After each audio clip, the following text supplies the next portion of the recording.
Assalamualaikum warahmatullahi wabarakatuh. Jumpa lagi dengan saya, Bang Kirti Karjo di Karjo Channel. Hari ini kita sedang berada di daerah Karekel, Lewiliang, Bogor, tepatnya di Karekel Farm. Nah, Karekel Farm hari ini kedatangan tamu spesial, yaitu senior di pengangguran, Bapak Dewahib dan Om Rizko. Nah, pada kesempatan kali ini kita akan membahas mengenai apa itu rootstock. Seperti apa liputannya? Ikuti terus video saya.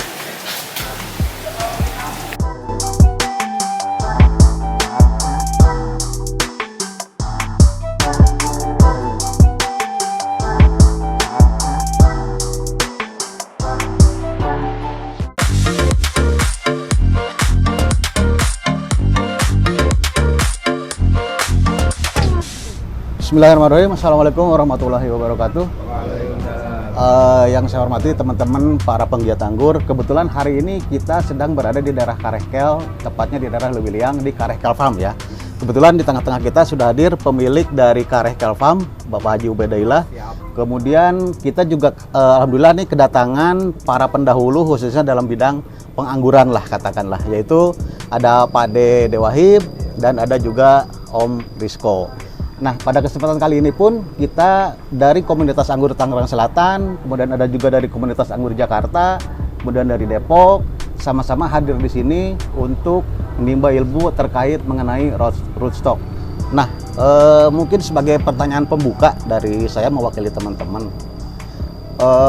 dari beberapa varian rootstock impor yang sudah didatangkan ke Indonesia, apa saja sih jenis-jenisnya, Om? Pak D mungkin yang bisa menjawab.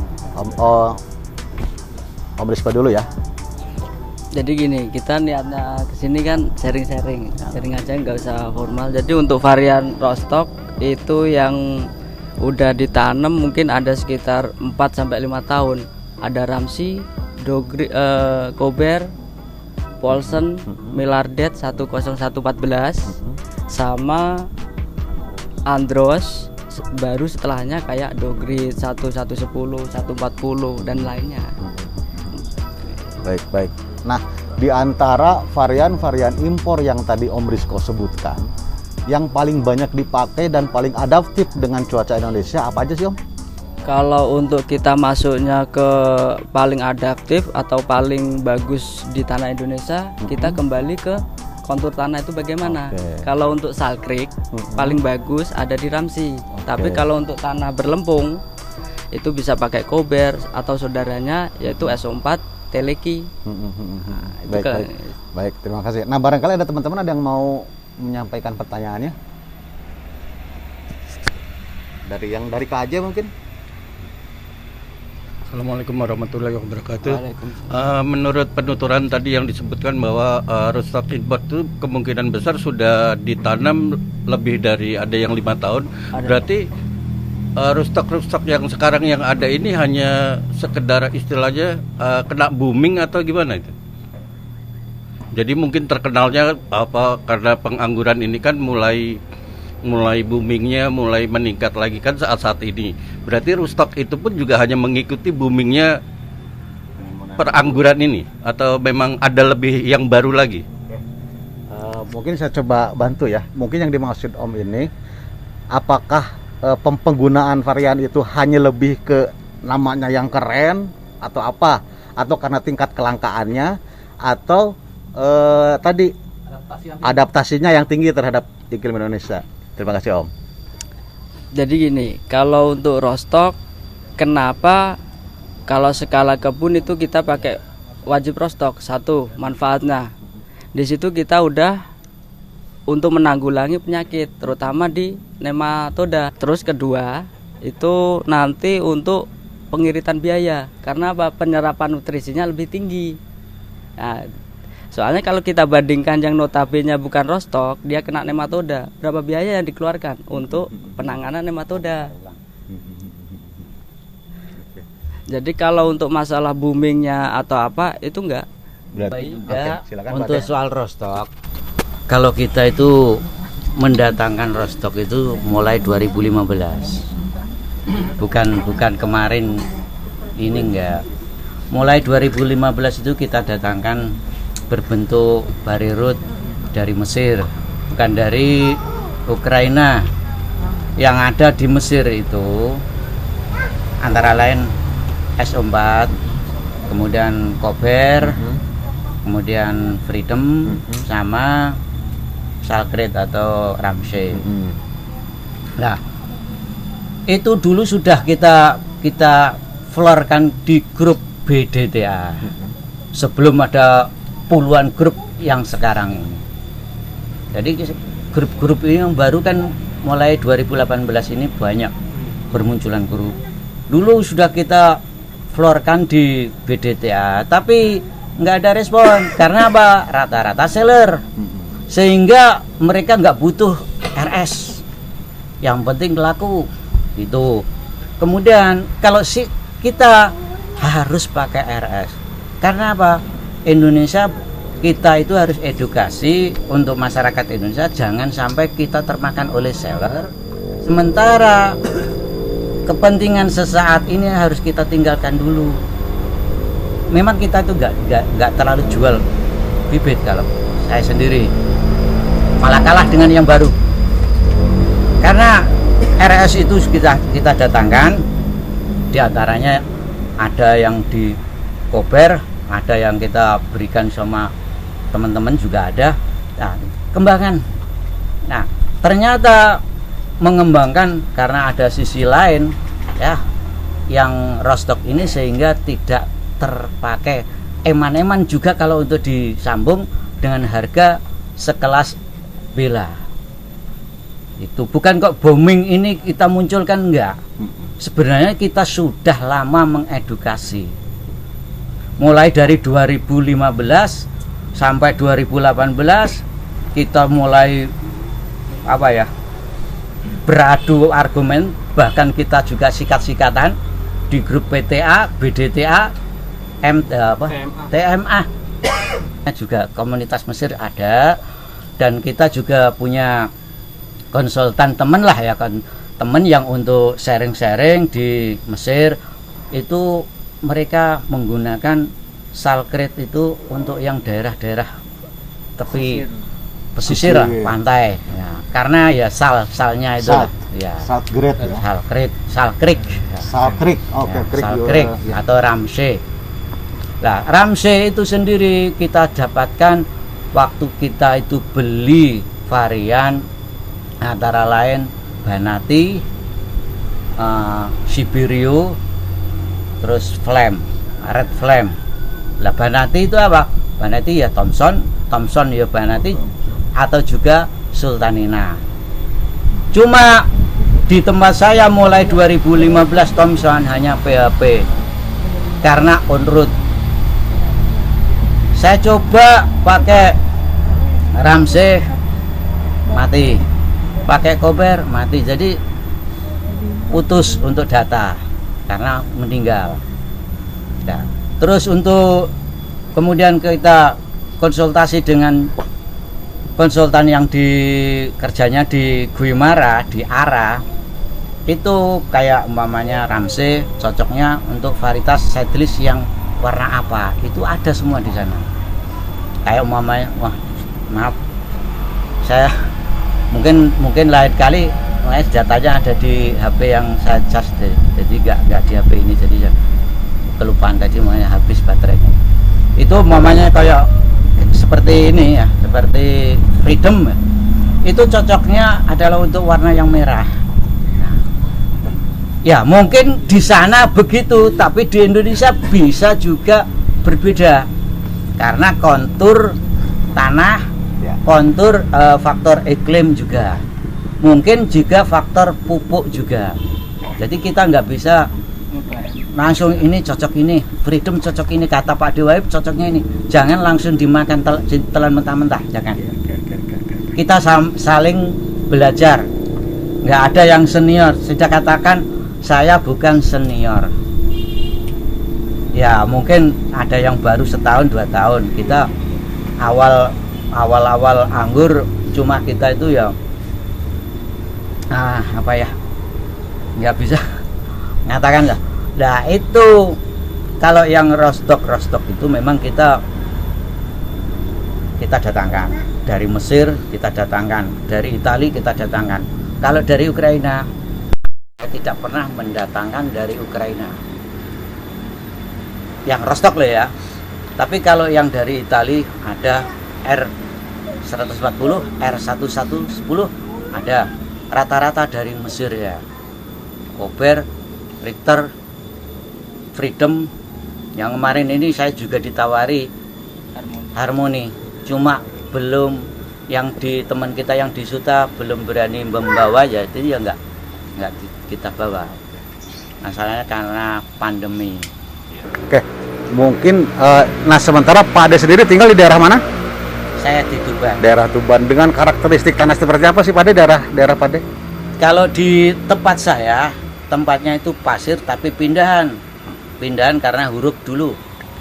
Cuma kalau di tempat saya konturnya karena kontur tanahnya tanah bebatuan. Karena termasuk Kapur Utara, pegunungan Kapur Utara.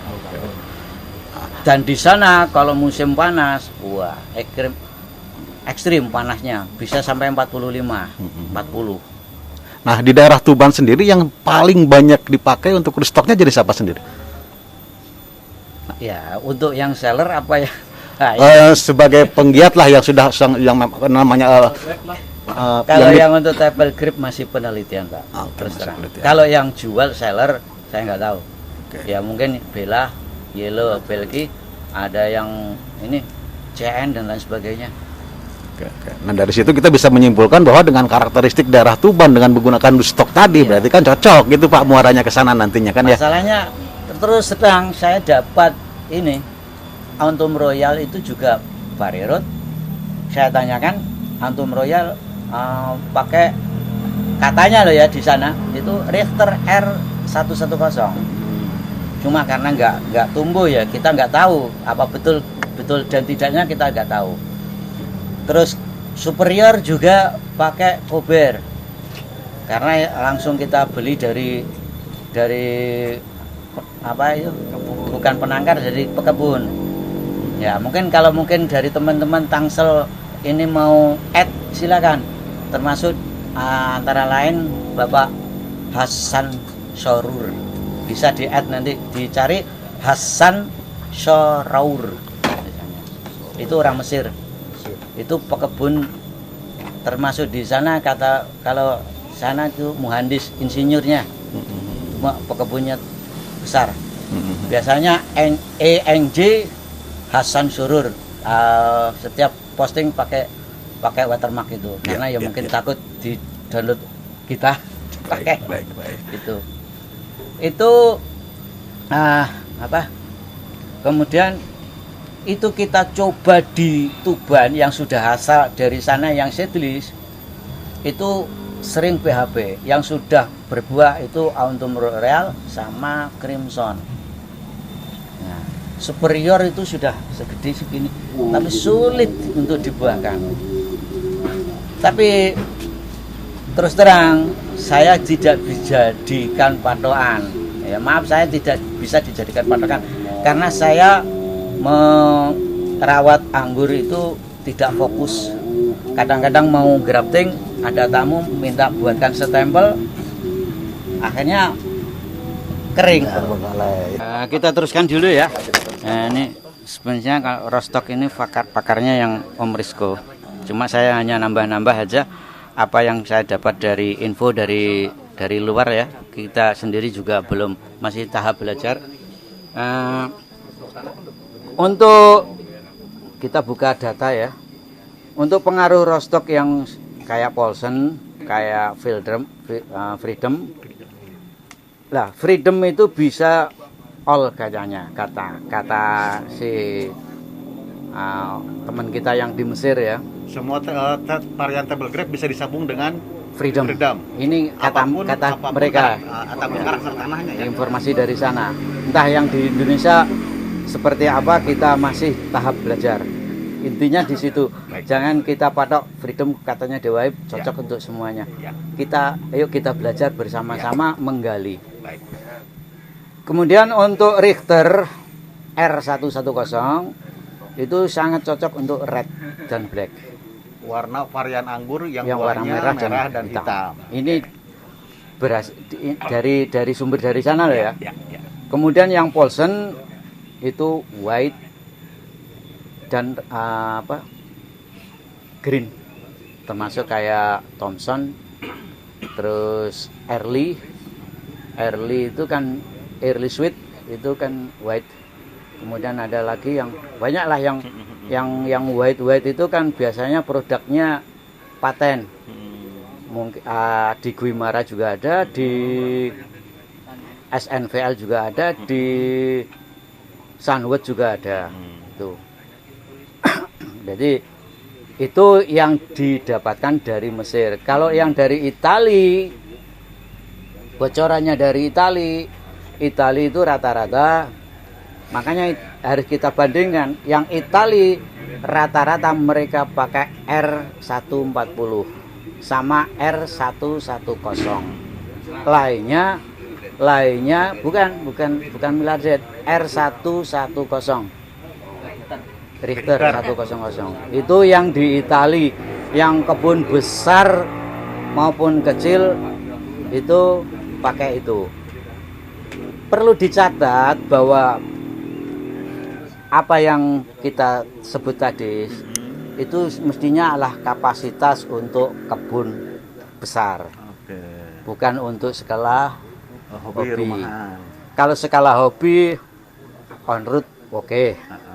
Bella oke. YB pun juga oke. Ninel pakai atas sosialnya pakai Trend oke. Jadi kita skalanya skala masa depan Indonesia. On road pun bisa dijadiin rootstock berarti ya? Iya, Sam. Oh, bukan kok on road kan enggak. On road itu kan bukan anu.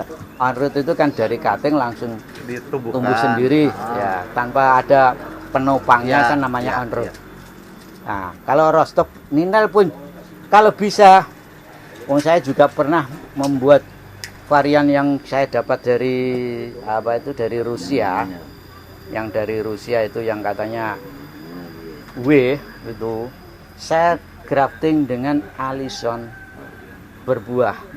Yang dengan Alison dengan Kober enggak bawa buah, enggak bawa bunga. Pakai Ramsey juga enggak bawa bunga. Aneh. Nah, makanya kita masih jauh dari angan-angan. Butuh puluhan tahun untuk kita bisa, ya kalau mungkin kebun skala kecil atau kebun skala luas, tapi yang pakai varian Ukraina. Varian Ukraina kan mungkin kalau yang baru ya masih oke-oke saja. Kalau yang sudah pemain lama mungkin akan pontang-panting. Dixon umpamanya, wah saya naksir Dixon. 2 tahun kok gini. Ninel 2 tahun kok gini. Itu pasti akan bimbang. Karena memang kelasnya kelas regional. Jadi kelas umpamanya dia tidak kuat pasca panen. Tapi kalau kayak umpamanya Thompson, Crimson, Red Globe, di dunia, di internasional, buah seeded, ya, buah biji yang mampu bertahan berbulan-bulan hanya Red Globe. Selainnya itu nggak ada. Ninel, mungkin ada yang sudah pernah Ninel, Tran atau lainnya, yang coba aja lah disimpan kira-kira berapa hari kekuatannya pasca panen. Nah itu perlu kita coba. Tanpa pendingin gitu ya? Iya, tanpa pendingin. Mungkin 2 hari 3 hari udah wisut udah. Ya itulah. Nak rasa memang tambah manis. Jadi Ninel yang habis dipetik dengan yang disimpan 3 hari di luar kulkas itu rasanya akan naik breaknya. Om tanya dong. Iya. Rostock dari semua rostock itu, misalkan ya, itu ada nggak sih yang mempengaruhi rasa dari buah itu? Kalau misalkan nih CN cambung ini gitu, misalkan cambung Ninel atau apa, rasanya berubah. Misalkan Ramsey ini ada nggak perbedaan rasanya? Ya, Jadi gini, kalau untuk roastok itu di perubahan rasa pengaruhnya bukan di roastoknya tapi nutrisinya. Nah, itu kenapa validasi penting. Dari setiap varian roastok punya kelebihan sama kekurangan, terutama di unsur mikronya. Seumpama roastok itu jenisnya harusnya A, ternyata B, perlakuannya kita pakai B, yang nggak ketemu. Nah, jadi pengaruhnya tetap di nutrisi setelah validasi. Kalau tahu sedia payung sebelum hujan. Kekurangan zinc, efeknya kurang manis. Jadi roastok tuh nggak berpengaruh ya? Enggak, jadi roastok tujuannya satu untuk penyakit, kedua dia untuk penyerapan nutrisinya biar maksimal. Tanya ikutan.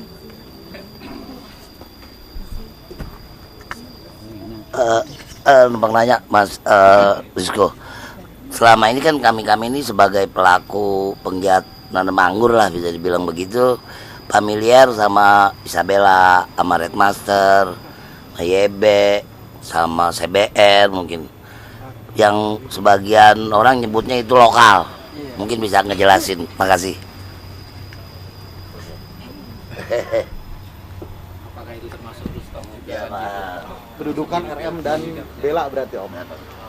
Jadi gini, kalau untuk semua varian anggur itu di Indonesia selain Vitis rotudofolia itu nggak ada.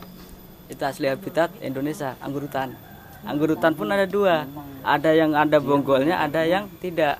Nah, jadi semuanya itu dari luar. Kalau untuk YB, CBR, terus Isabella, itu notabene wine, masuknya bukan ke roastok. Nah, Red Master juga. Red Master saya nggak bisa bicara, tapi yang kalau untuk Red Master kita lihat, kita tengok itu notabene roastok. Cuman kalau saya pribadi, terutama saya, kawan-kawan, sebelum tahu silsilahnya nggak berani pakai. Soalnya perlakuannya pun kan beda-beda. Nah, untuk efeknya nanti ke depan gimana soal pakai varian wine, itu ada efeknya. Satu, kalau kita pakai varian wine, buah pertama bagus, kedua bagus, ketiga bagus, keempat tanda tanya. Soalnya kan perakaran udah beda. Dari segi ketahanan, terus segi penyerapan nutrisi itu beda-beda. Situ. Kalau untuk CN gimana Om? Kalau untuk CN kita lebih milik dia itu varian wine dan itu wine yang bagus dipakai di Denmark. Di Afrika Selatan. Itu bisa untuk roastok? Enggak. Kalau saya pribadi enggak ini, Bu. Komen ya. Untuk CN ya, saya terangkan sedikit ya. By data ya, kita bukan pakai data. Ini kalau CN itu bahkan Om Lutfi sudah pernah merasakan yang pakai CN loh ya. Itu kalau memang untuk mengembangkan entres, untuk bank entres memang super, sangat cepat pertumbuhannya, dan dimanapun di tanah apapun CN itu sangat vigor. Ya, kalau untuk bapak-bapak ibu-ibu ini mau mengembangkan entres, pakai aja CN, super pokoknya nanti. Dan walaupun cuma kalau untuk sosialnya bagaimanapun juga untuk Vitis vinifera itu rawan jamur. Kita kembali ke CN. CN itu pernah dikembangkan di Balai Justru Malang, di Telekung. Itu sama Bu Anis ada datanya. Itu bahwa CN yang disambung dengan sosialnya yang sudah ada di Indonesia itu rasanya ada getirnya. Padahal kalau pakai yang RS yang lain rasanya manis. Itu. Dan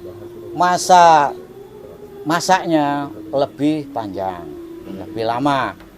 Jadi kalau untuk ninal yang pakai CN bisa molor waktunya masa tuanya ya. Tapi kemudian rasanya getir.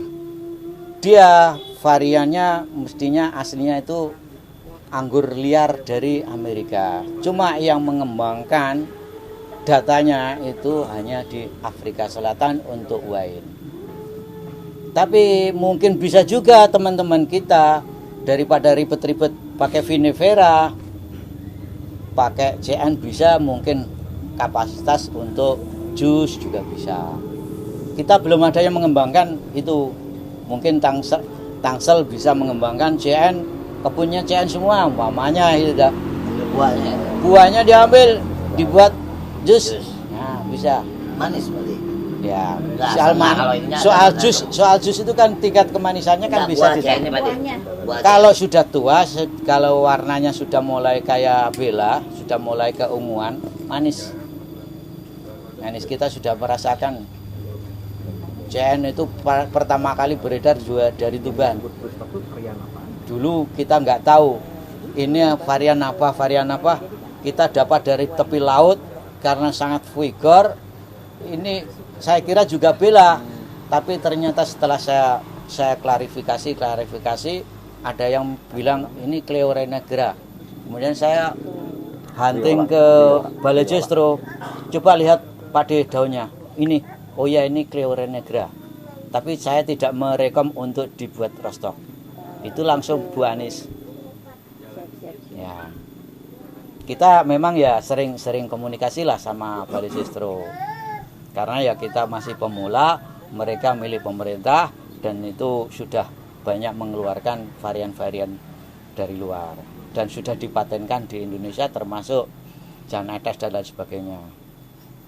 Tuh. Itu kalau Jen. Terus untuk yang kalau Isabella pernah digunakan roastok untuk di Amerika. Ya mungkin tahunnya lupa saya. Itu pernah dijadikan tapi tidak direkom karena kena serangan nematoda. Kalau untuk perbanyakan bibit rootstock itu plus minusnya gimana kalau kita cangkok bagusnya atau kita bikin cutting dulu? Yang kedua, kalau untuk skala kebun, kalau kita pakai bela atau pakai rootstock impor, perbedaannya itu di mana?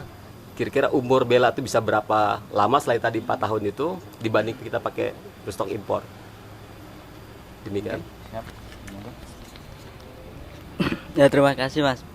Untuk yang pertama soal kita perbanyakan di cangkok atau cutting itu sebetulnya cuma teknik, tinggal kita kembalinya ke kita masing-masing. Nah, kalau kita sukanya cangkok, udah cangkok, kita cutting. Teman kalau pengen paling cepat sampai hijaunya selesai bisa dicangkok. Nah, Yang besar. kalau untuk indukan yang besar efeknya nanti dicangkok skala banyak atau enggak itu enggak ada pengaruh, tergantung nutrisi kita. Nutrisi kita cukup, kita tahan banting. Terus kalau untuk perbedaan kita pembibitan pakai bela sama ini pasti dari segi notabe udah beda. Terus untuk kedepannya jangka panjang dalam skala perkebunan kita pakai notabe yang roastok, tahan nematoda, kita aman lah dari peradan sama pupuk-pupuk sintetik yang lain. Kalau kita pakai varian yang untuk notabenya dia UN dan kelemahannya dia di nematoda, berapa biaya yang kita habiskan? Daripada kita nghabiskan biaya di situ, kita fokus ke pemupukan, terus nutrisi semua kita fokuskan di situ. Itu untuk skala panjangnya. Jadi kita udah biaya untuk perawatan kita udah terpotong lah 100 pohon lah untuk terserang nematoda. Satu pohon kita butuhkan seumpama 1 kilo furadan kali 100 pohon berapa? Banyak. Kita pakai roastok yang tahan nematoda. Lah biaya ini daripada kita buang-buang sia-sia untuk ngerawat ini, kenapa enggak kita ke nutrisi? Nah, itulah gunanya kenapa roastok yang notabene memang roastok itu diperuntukkan untuk skala kebun. Dari teman-teman KJ, dari Kat dulu ya. Iya.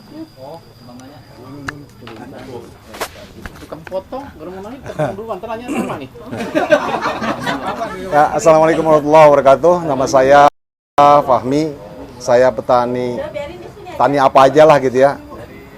Terutama tanaman hias. Ini saya cuma senang-senang. Tapi kalau ngomong tani, kalau saya orientasinya bukannya buat senang-senang.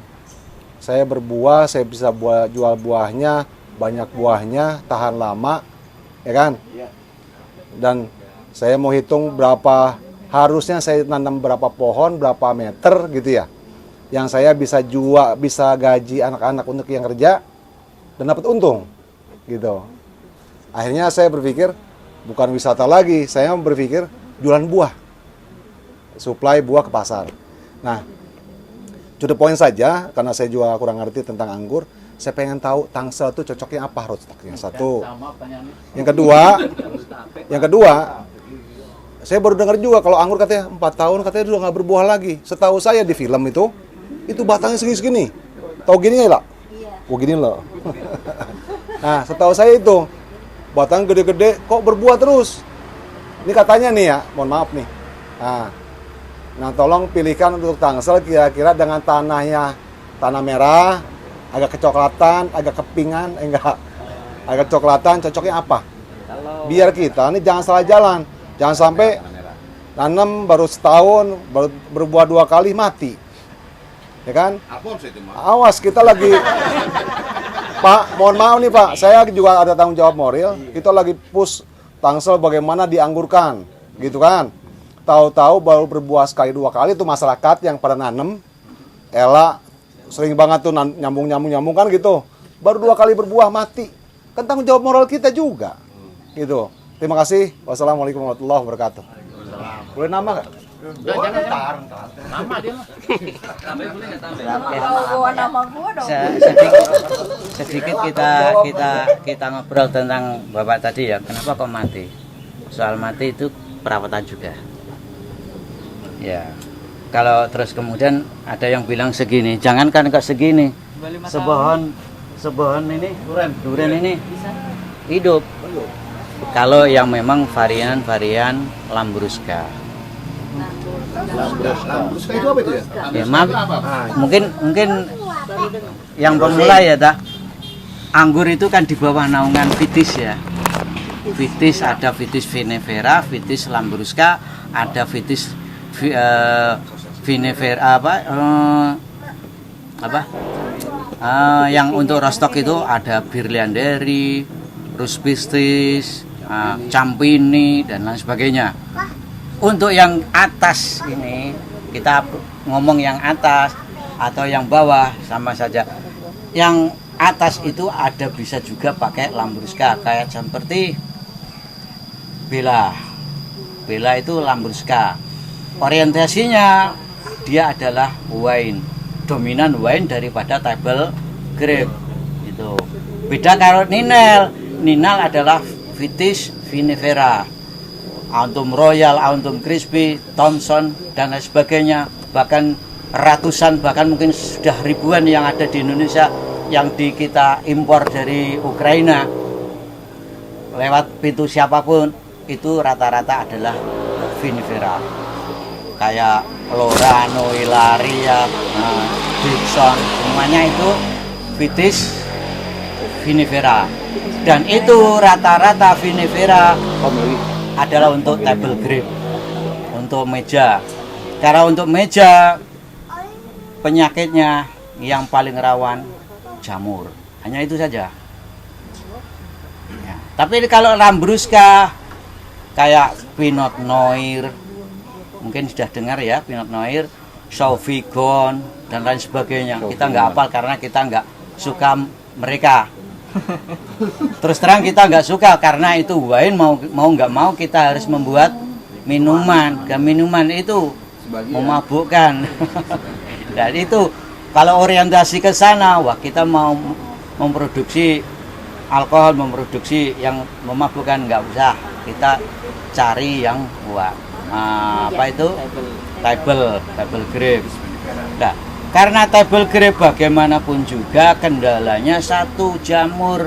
Mungkin yang baru kemarin sebelum 1 tahun mungkin masih enjoy karena belum mengenal musim hujan. Ya dah. Kalau musim hujan ini sudah mulai masuk musim hujan, silakan diamati setiap hari. Habis hujan kalau nggak disemprot, apa yang akan terjadi diamati. Ya, keriting.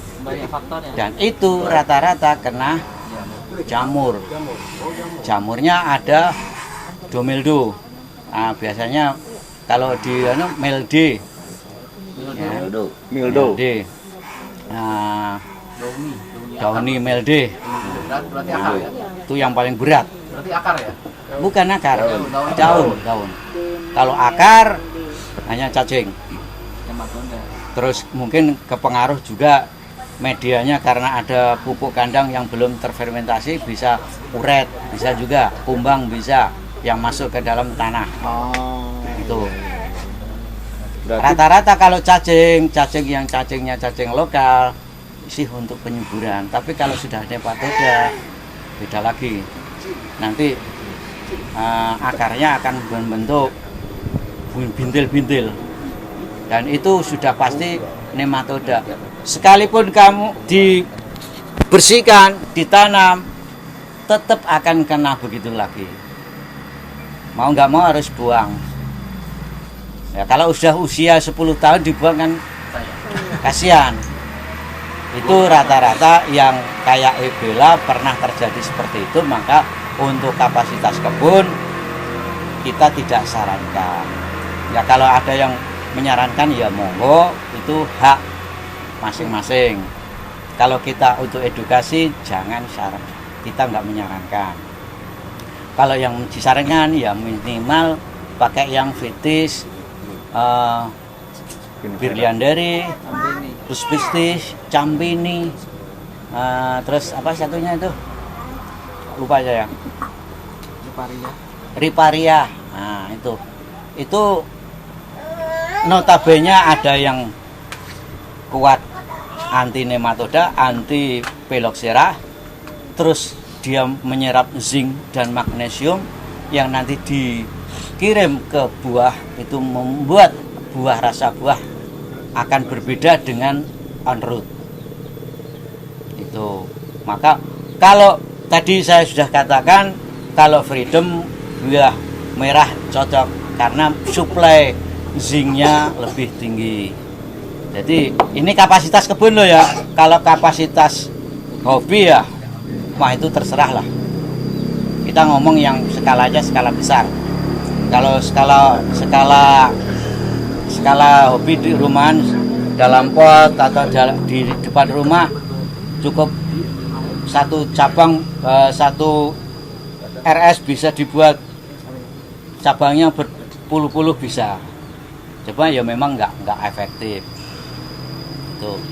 Terus tadi bapaknya kenapa kok setelah 4 tahun mati? Bisa juga karena faktor, bukan kok mati, karena faktor setelah usianya memang kurang itu bukan faktor, bukan RS, sehingga mau nggak mau kita akan mengeluarkan biaya yang tinggi, produksinya nggak menjangkau dengan biaya pengeluarannya itu, sehingga harus mati. Kalau yang bisa besar sampai sana itu rata-rata Lambrusca, Pak.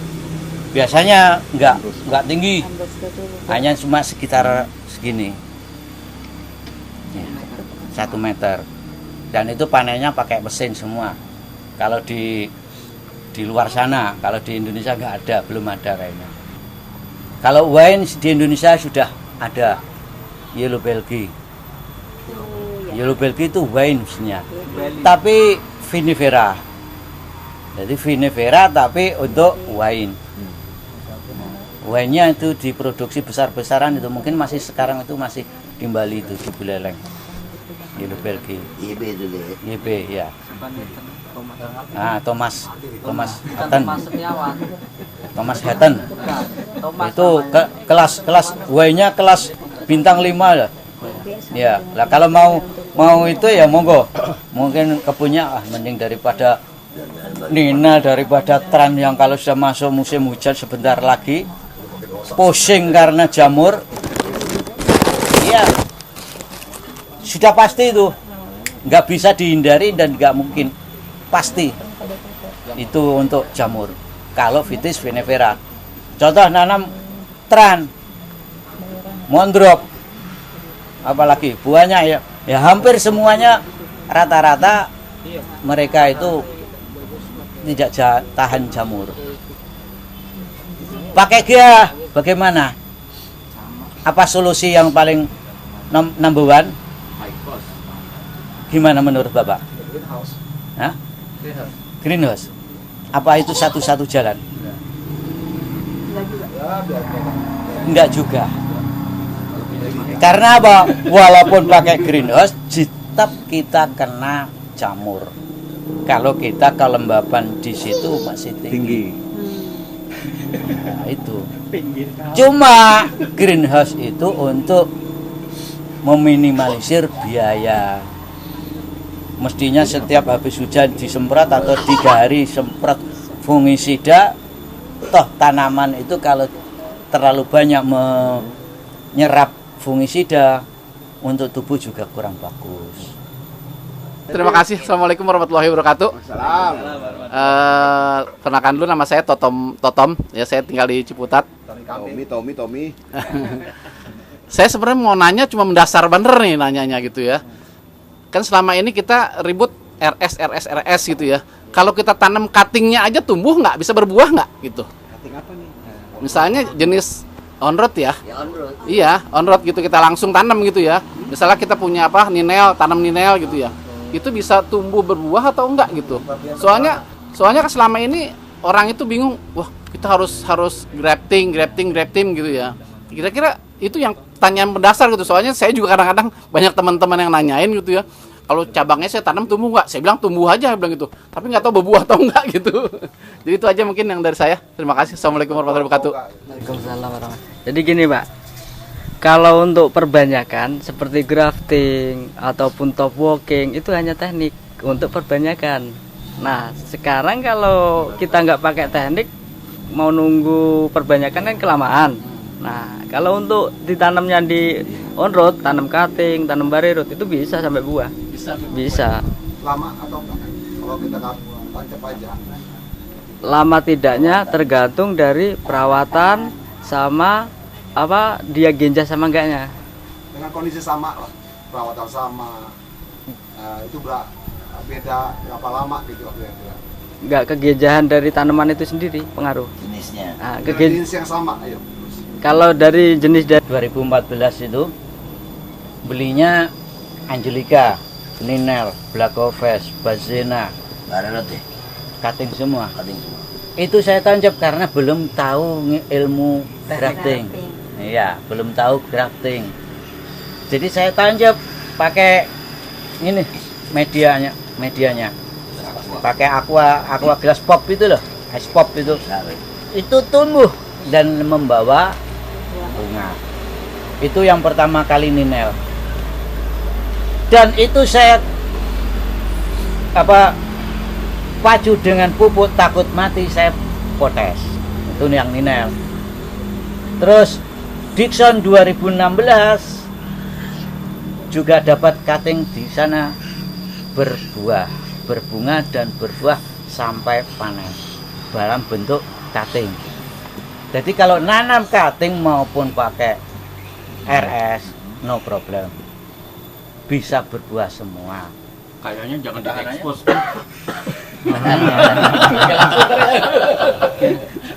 Cuma gini Pak, kalau RS itu pakai RS itu nutrisi yang kita butuhkan Pak. Tugasnya nutrisinya untuk kita minta. Kalau on road, umpamanya kita satu fokus saja ya, umpamanya yang sudah ada, yang sudah dimiliki Bapak.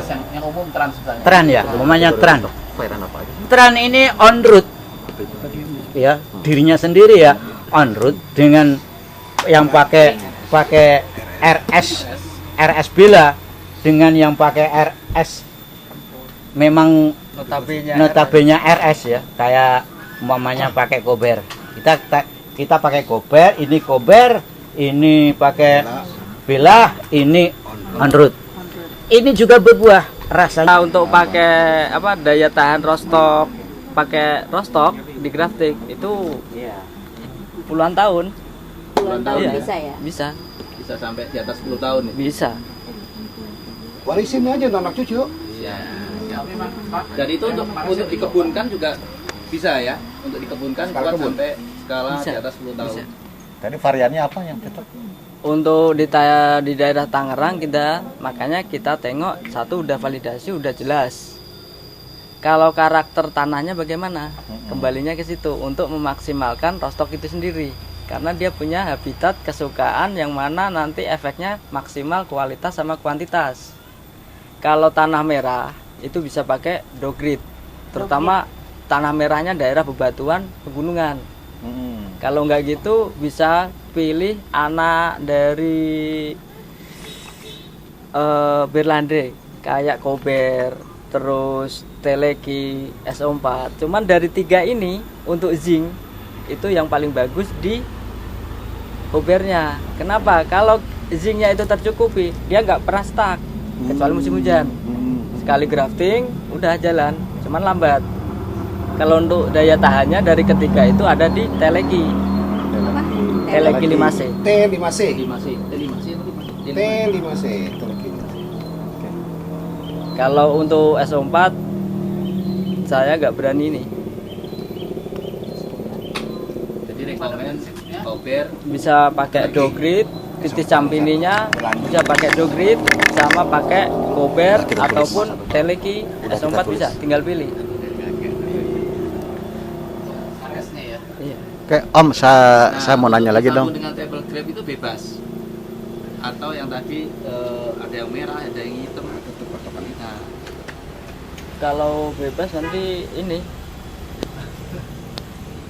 untuk disambung dengan atau digrafting dengan table grape untuk Ya gini Pak ya, saya juga mau tanya dulu.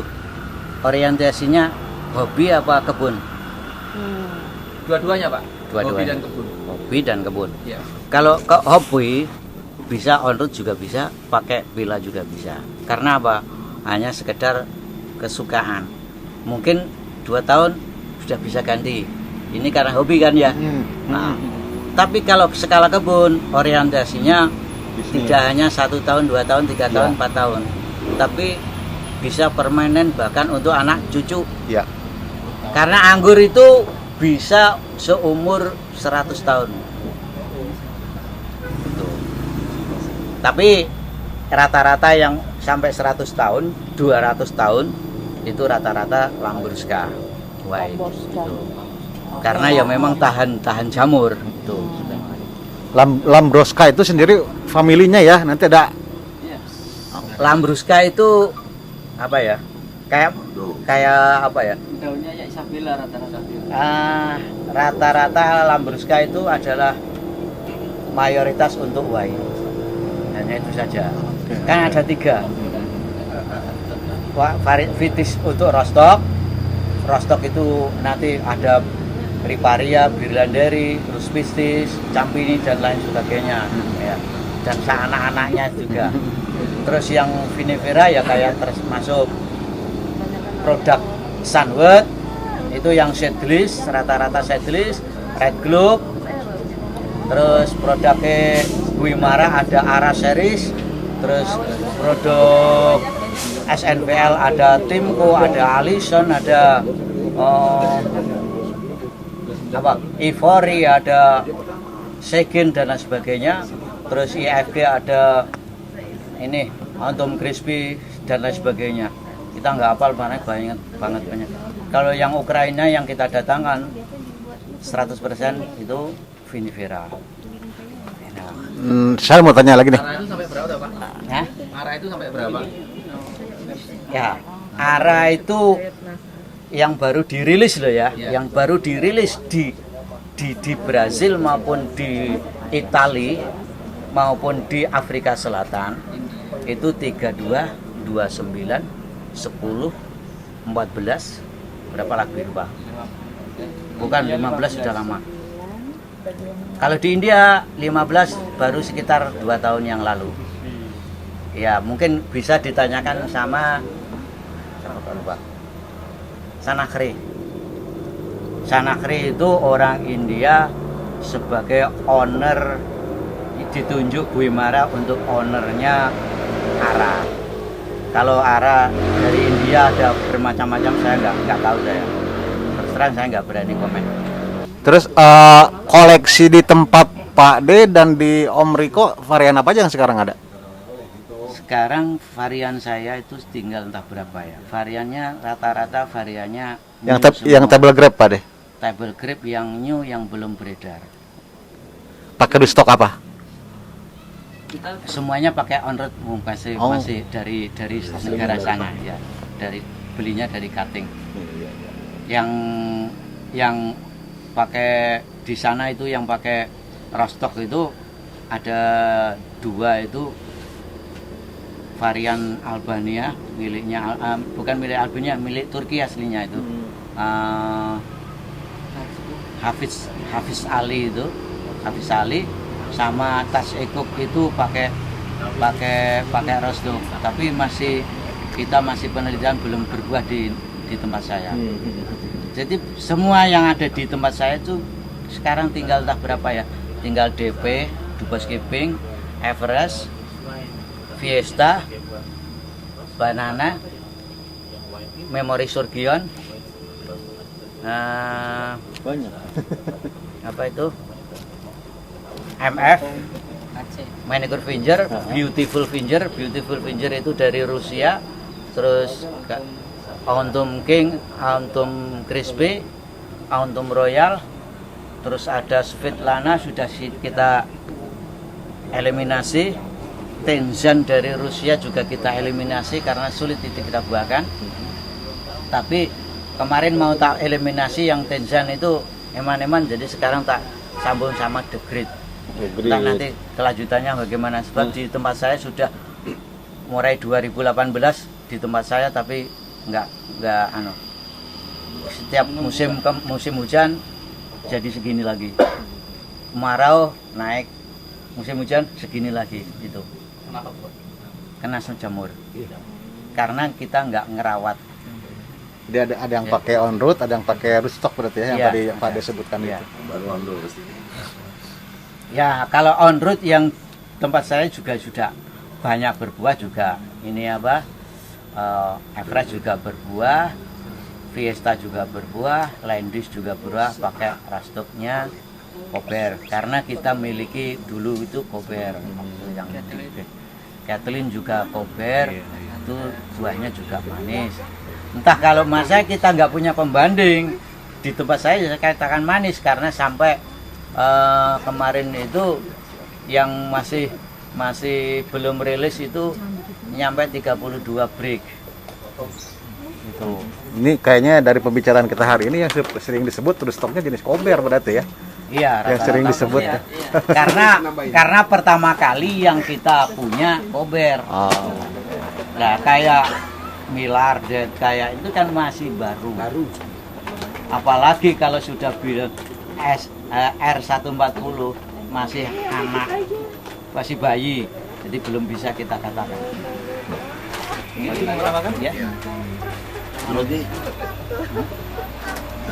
Iya. Jadi ya Bismillahirrahmanirrahim. Assalamualaikum warahmatullahi wabarakatuh. Saya dari Karekel Kebun hanya ingin menambahkan dari pembicaraan itu, saya mau menambahkan, jadi kita harus tahu table grape harus berpasangan dengan rootstock. Jadi ya rootstock, table grape, wine grape sekalipun harus berpasangan dengan rootstock. Karena kita di sini mainnya table grape, kita berpasangan dengan rootstock. Rootstocknya apa? Yang tadi sudah dijelaskan.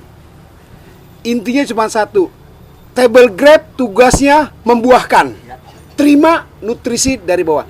Rootstock kerjanya mencari nutrisi dari dalam tanah, menyuplai dari sana. Untuk lebih jelas, mari kita belajar sama-sama karena kita sama-sama belajar. Setiap Rostock mempunyai tugas beda-beda. Rostocknya Andros kuat menyerap, contohnya menyerap K, berarti tidak perlu kita ngasih nutrisi K karena dia sudah bisa mencari sendiri. Tinggal kita menambahkan nutrisi P atau dengan varian yang lain yang notabene dia kuat menyerap unsur P. Berarti kita tidak usah memberi unsur P, cukup memberi K dengan N yang banyak. Karena apa? Untuk pembuahan itu adanya di P dan K. Jadi kita harus bedakan tugasnya masing-masing. Contoh, suami tugasnya kerja mencari duit, perempuan tugasnya terima duit. Iya toh? Laki-laki kerjanya nitipin, perempuan kerjanya memelihara, itu sampai dia selesai. Jadi ada tugas masing-masing. Jangan sampai dituker-tuker tugasnya untuk dia buah, dijadiin tugas untuk mencari nutrisi. Kan kebalik-balik nih. Jangan kayak saya terbalik. Istri saya seorang TNI, suaminya pengangguran. Istri saya kerja, saya duduk-duduk manis. Nah, jadi jangan dibalik, ya kan? Nah, contoh. Jadi harus ada tugas masing-masing. Table grape tugasnya untuk membuahkan, disuplai dari bawah. Listrik tidak akan menyala kalau nggak ada disuplai dari pembangkit listrik tenaga. Begitulah gambarannya. Jangan dicampur. Dan kita tidak usah uji coba. Sudah luar negeri puluhan bahkan ratusan tahun sudah mencoba. Lah kita mau coba-coba lagi. Ya toh? Yang penting kalau kita cuma 3 ATM. Amati, tiru, modifikasi.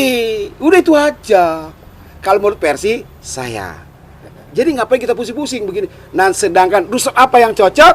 Tadi sudah dijelaskan. Merah pakainya Freedom, hitam pakainya begini, yang putih pakainya begini. Itu aja catatan kita. Tapi kalau mau palit, mari kita berkorban, kumpulin duit, kita impor varian yang barerot, kita matiin di atasnya, kita tumbuhin itu RS-nya, ketahuan itu dia pakai apa. Betul apa enggak? Jadi kita kumpulin, impor barerot. Satu varian semua, Ninelnya, Transnya, semua kita lihat, kita impor. Setelah itu kita matikan tag atasnya. Kita lihat apa di bawahnya. Baru itu catatan kita. Itu baru paling palit 100%.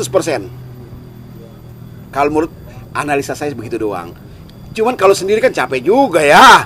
Capek juga kalau sendiri. Jadi kalau kita ini barang Tangerang Selatan, kita kumpulin. Siapa yang bisa ngimpor? Kita impor. Contoh, varian yang lagi ngetop, kita beli. Varian Cina, kita beli Cina. Ukraina, kita beli. Afrika, kita beli. Semua kita beli. Mau legal, mau ilegal, terserah. Kita tanam on road. Kan kalau on road itu pasti ada 2 bagian. Rootstock dan table grape.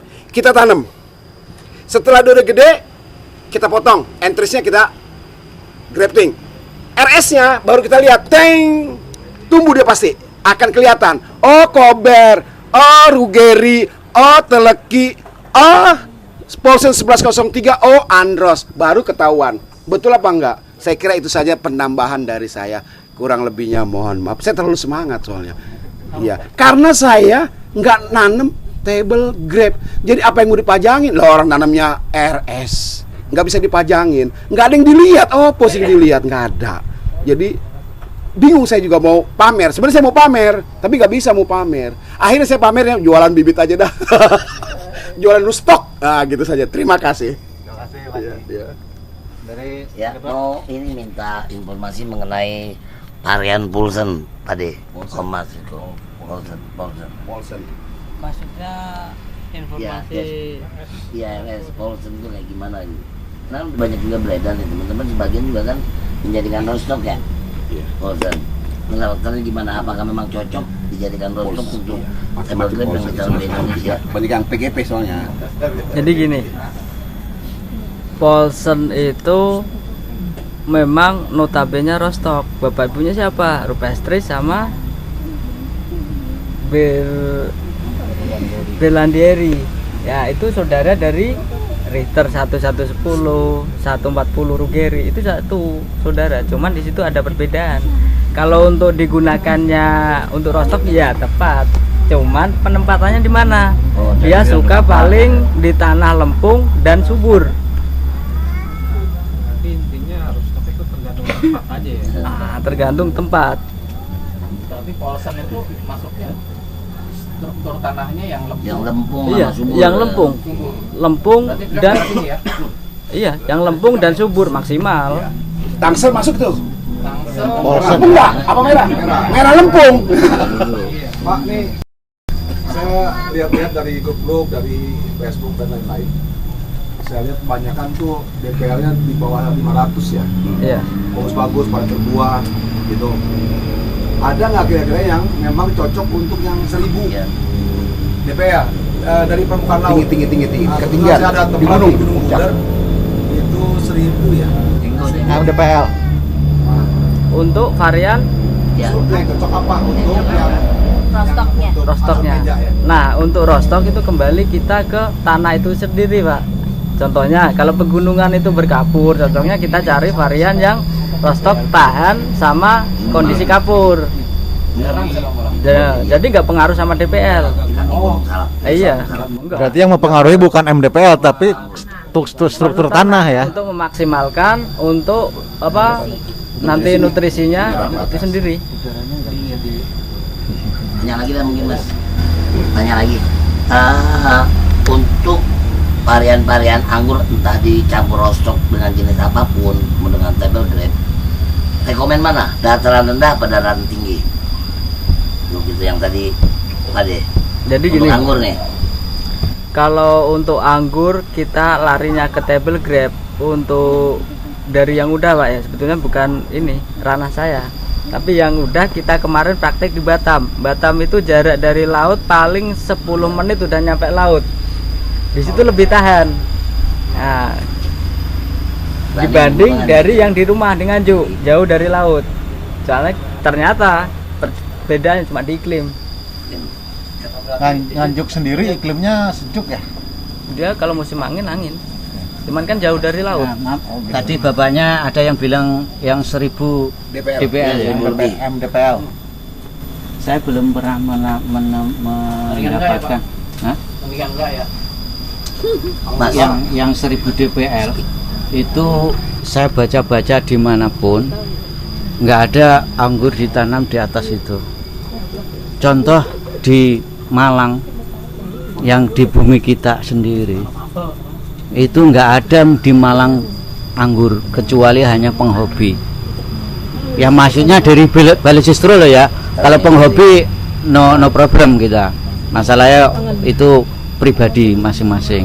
Kalau untuk skala pemerintah tentunya juga akan memilih. Dan Balesistro itu hanya penelitian anggur di subtropis, di Telekung, sementara kebunnya di dataran rendah di Probolinggo di mana itu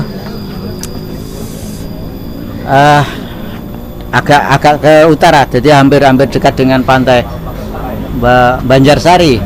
dataran rendah itu ya. Ya, dataran rendah. Jadi kalau untuk 1000 DPL ya saya belum berani merekom, Mbak. Masalahnya itu terlalu suhunya kan sudah beda. Padahal anggur butuh kepanasan yang tinggi, bisa 40 suhunya 40 derajat no problem. Di Mesir, di Turki bisa 45 derajat, malah bagus, warna bisa merah semburat. Sementara kita berapa derajat di negara kita? Rata-rata kan sampai 30, 35, 36. Nah, udah 37 ada sudah kepanasan di Indonesia. Udah katanya sudah nggak kuat rasanya. Ya. Apalagi kalau di DPL 1000 otomatis kelembapan itu makin mengundang jamur. Kalau di sini berapa DPL, Pak? 250 Nopeko. Berarti memang anggur itu di 500 DPL ke bawah ya? Iya. Itu idealnya situ. Idealnya lagi di daerah-daerah pantai yang struktur tanahnya Panas. Kalau pantai dan itu kan berpasir rata-rata dan kandungannya adalah garam. Lah, maka oleh orang fetish itu yang di bidang fetish ditemukan varian salkrik gitu. Namse. Untuk menanggulangi asam garamnya itu. Ya.